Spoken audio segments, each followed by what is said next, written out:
அனைவருக்கும் அன்பான வணக்கங்கள். 3/12/2025 திருக்கார்த்திகை. திருக்கார்த்திகை தீப ஒளி திருநாள் நல்வாழ்த்துக்கள். இந்த நாள்ல நீங்க இந்த பொருளை புதிதாக உங்க வீட்டுக்கு வாங்கினீங்க அப்படின்னா செல்வம் சேரும், கடன் தீரும். அது என்னென்ன பொருட்கள்? நான் இப்ப சொல்லக்கூடிய பொருட்கள்ல எது உங்களுக்கு சாத்தியமோ அதை மட்டும் வாங்குங்க. அதுல முதல் பொருள் பச்சை நிற வஸ்திரம்.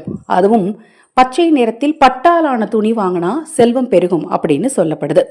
நறுமணம் மிகுந்த பூக்கள், கொட்டைப்பாக்கு, கல்கண்டு, குங்குமப்பூ, அச்சு வெள்ளம், உலர் பழங்கள், அதாவது அத்திப்பழம், உலர் திராட்சை, இது மாதிரி உலர் பழங்கள் மற்றும் சிகப்பு நிற பழங்கள், செவ்வாழை பழம், ஆப்பிள், இது மாதிரி சிகப்பு நிற பழங்களை வாங்குறது, நெய் வாங்குறது, கல்கண்டு வாங்குறது. இப்போ நான் சொன்ன பொருள்ல எது உங்களுக்கு சாத்தியமோ அதை வாங்கி பூஜையில் வச்சு வழிபட்டீங்க அப்படின்னா தனவசியம் உண்டாகும். இது போன்ற எண்ணற்ற தகவல்களை தெரிந்து கொள்ள நமது சேனலை சப்ஸ்கிரைப் பண்ணிக்கோங்க.